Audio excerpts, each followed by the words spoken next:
अहिले दुईटा विषयवस्तु हामीले लिएर आएको छौँ।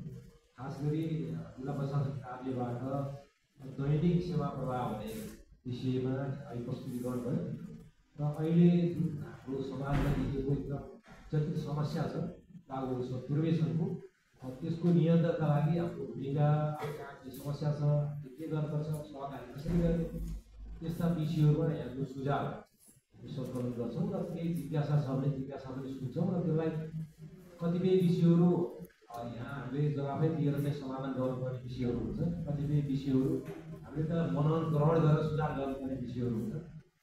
मैले कृपया यहाँलाई के अनुरोध गर्छु भन्दाखेरिमा त्यस्ता विषयहरू यहाँले राखिदिनु होला, त्यो विषयमा छलफल गरौँ, आफ्नो साझा बुझाइ चाहिँ कायम गर्ने चाहिँ वातावरण होस् त्यो अनुरोध गर्न चाहन्छु। धन्यवाद। हामी प्रमुख जिल्लाको प्रतिनिधिलाई अब जिज्ञासाको क्रममा यहाँ सहभागीहरू पनि मेरो सर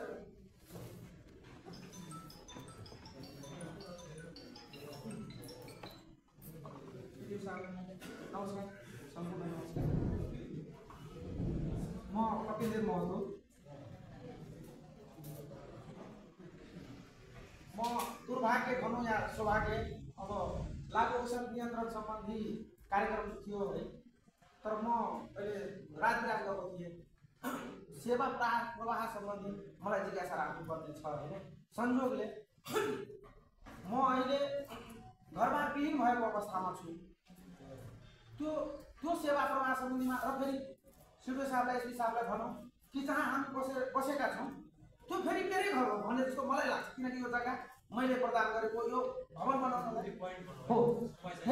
धेरै यसमा मेरो मतलब जीवनको धेरै आफ्नो सम्पत्ति र सामग्री खर्च गरेँ, तर कानुन अनुसारको प्रमाण सहित म आफूलाई जो मान्छेले घरबार विहीन बनाएको छ त्यो प्रमाण सहित लिएर जब म सिडिओ कार्यालय धाएँ 1 वर्षदेखि ती व्यक्तिहरूले मलाई कारागारमा थुने।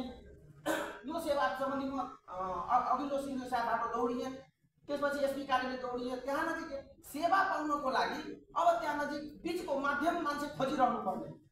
त्यसपछि कुनै कथम कदाचित कुनै मान्छेहरू भनसुन गरेर त्यहाँ नजिक पुग्यो भने कानुन अनुसार मिल्ने जाहेरी दर्ताको लागि पनि धाइरहनु पर्ने होइन।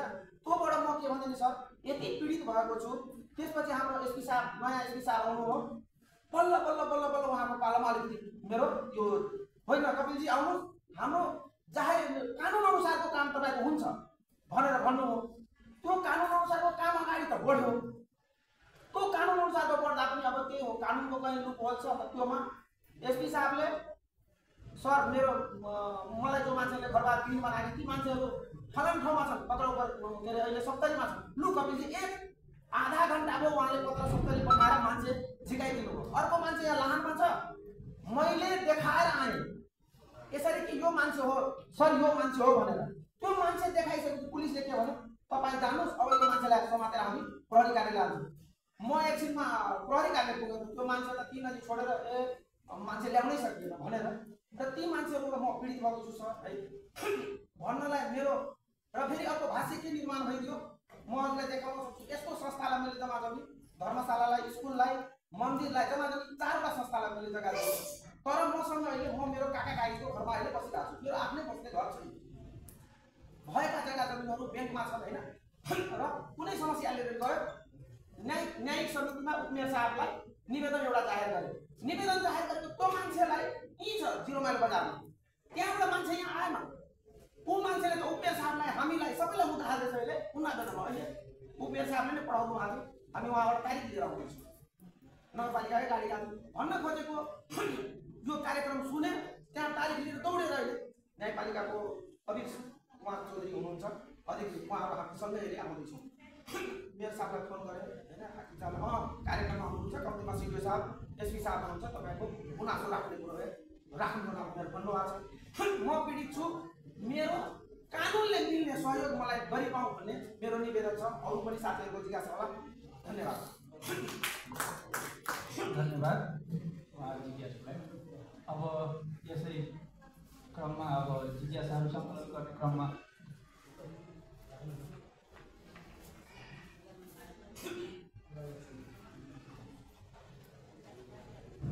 नमस्कार।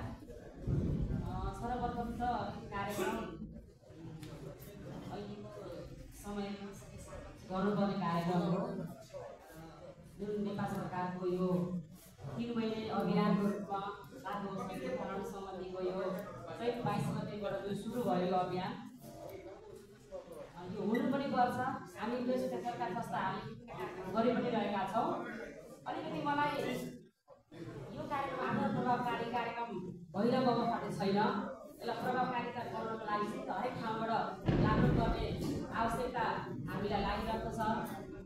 थोरै मैले बितेको दिनलाई अलिकति सम्झिन चाहे।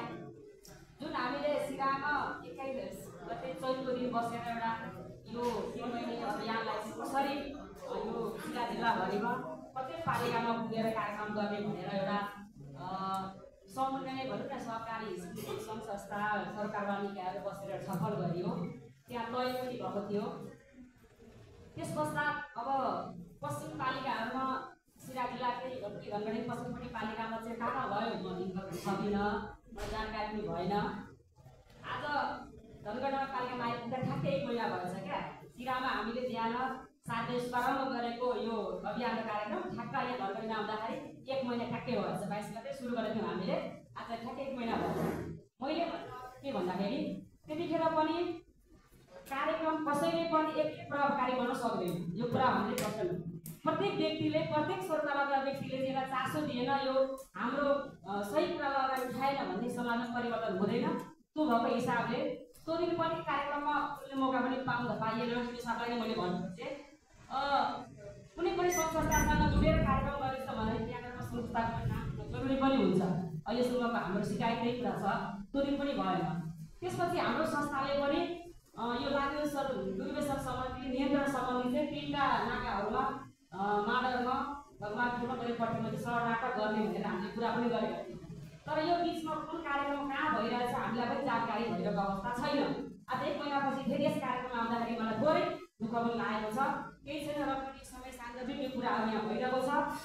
शिव साहबले आफैले पालिकालाई आएर यो सूचना दिएर कार्यक्रम भयो, राम्रो कार्यक्रम छ। तर पालिकाबाट पनि सूचना फेसबुकमा हालेर सम्बन्धित व्यक्ति आउन सक्दैन। सम्बन्धित व्यक्ति आउनका लागि चाहिँ जिम्मा दिनुपर्छ।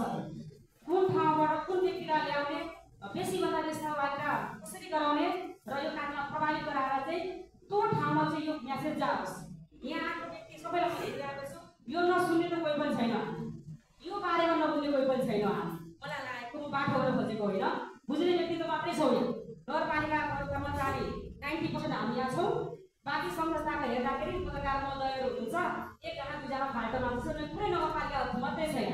त्यो भएको हिसाबले यसलाई अझ विस्तार गर्न जरुरी रहेको हुनाले चाहिँ कसरी हुन्छ, कसरी समन्वय गरेर अगाडि बढेर चाहिँ यसलाई विस्तार गरेर यसलाई विलीकरण गर्ने, नियन्त्रण गर्ने कुरामा ध्यान जानु जरुरी छ। यो कुरा मैले यति भने। अर्को कुरा जुन सेवा प्रवाह सम्बन्धीको एउटा समस्या मेरो पालिकाभित्रको छ।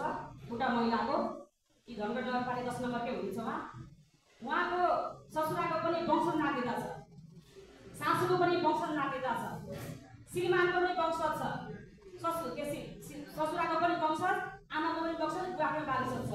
तर उसको चाहिँ अलिकति नानी राखेको छ, टोलीको बेलामा दिएको। त्यो महिला पटक सिरामा गएर चाहिँ त्यो नानीलाई पनि प्रयास गर्नुभएको। तर मलाई फकाइएको अवस्था छ। त्यो महिलाले नानीता पाउँछ कि पाउँदैन? टोलीमा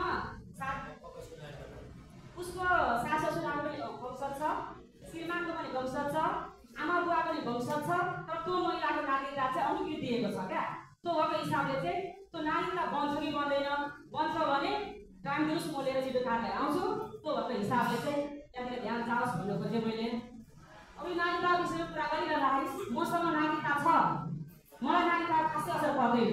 शिव साहब हुनुहुन्छ, त्यहाँ अति साहबहरू बस्नुहुन्छ नि, दिनमा 1000 नानीताको सिग्नेचर गर्नुहुन्छ नि। उहाँलाई नानीताको म एक दिन छिटो कार्यालयमा यो नानीता विधेयक पास भएपछि यहाँबाट पालिकाबाट मैले धेरै मान्छेहरू लिएर गएर नानीताको लागि सहजीकरण गर्नु त्यहाँनिर।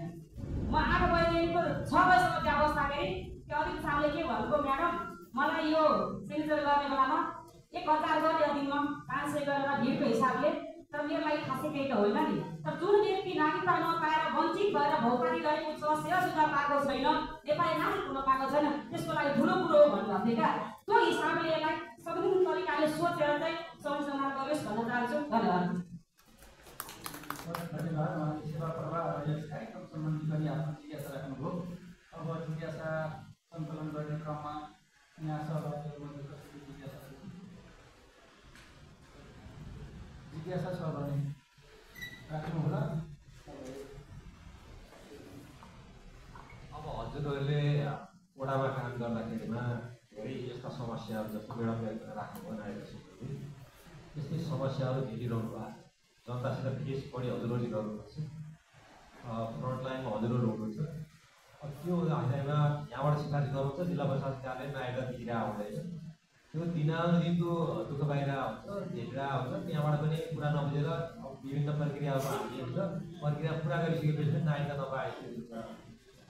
त्यस्ता नीतिगत कुराहरूमा चाहिँ के समस्याहरू छन् र प्रक्रियागत रूपमा के समस्याहरू देखिएका छन् र जिल्ला प्रशासन कार्यालयले के हामीलाई झन्झट चाहिँ दिइरहेको छ, दुःख दिइरहेको छ। मैले भने नि जनताले यस्ता यस्ता खालका गुनासोहरू छन् भने नि यहाँहरूसित त्यो गुनासोहरू आएको चाहिँ छैन। त्यसको लागि चाहिँ हाम्रो त्यो प्रश्न राखेको भएको किन हिजो हाम्रो खुला छलफल हो। हामीले यदि गल्ती त्रुटि गरेका छौँ हामी स्वीकार्न तयार छौँ, हामी त्यसलाई आत्मसात गर्न तयार छौँ र त्यो कानुन नियम कानुनले मिल्ने कुरामा हामी त्यसलाई चाहिँ सकेसम्म सहजीकरण गर्ने होइन हुबहु चाहिँ पालना गर्ने कुरामा हामी प्रतिबद्ध छौँ। त्यो भएर यहाँले चाहिँ केही समस्याहरू छन् भने यहाँको पालिकामा वडामा खास गरी वडा सचिवहरू हुनुहुन्छ, वडा अध्यक्षहरू हुन्छ, मिडियाका साथीहरूले त्यस्ता कुराहरू सुन्नुभयो होला।